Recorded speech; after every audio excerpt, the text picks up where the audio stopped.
Facebook পেজের অনির্বাণ ঘোষের লেখা একটা কবিতা খুব মনটা ছুঁয়ে গেল। সরস্বতী তোমায় বলি, তাই ভাবলাম আপনাদের সঙ্গেও শেয়ার করি।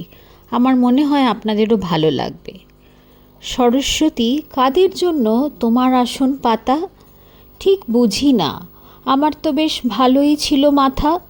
প্রতি বছর নিয়ম করে প্রথম হতাম ক্লাসে, নম্বরে তো থাকতো না কেউ আমার আশেপাশে।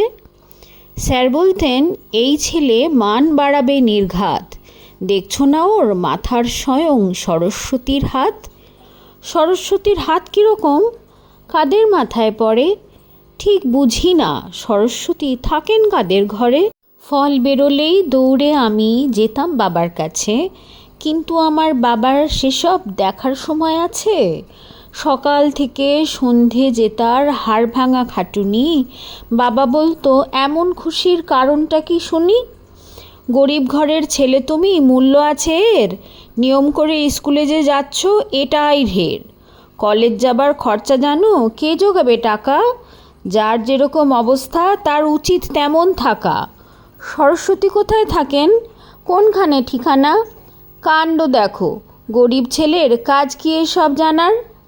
তারপরে তো বন্ধ সবই, পড়াও গেছি ভুলে।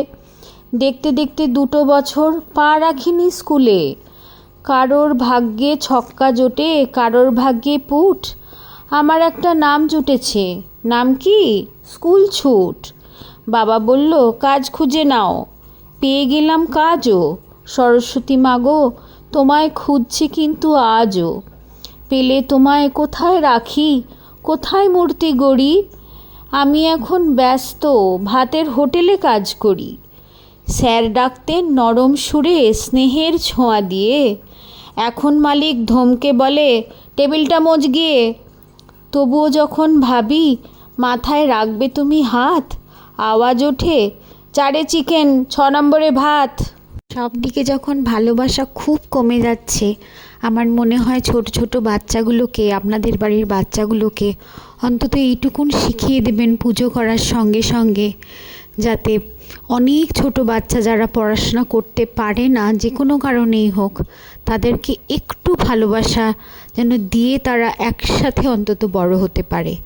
আর যাই হোক না কেন, এইটুকুই হয়তো আমার তরফ থেকে আপনাদের কাছে এই রিকোয়েস্টটা থাকলো এই পুজোর আনন্দের মাঝে। Thank you so much.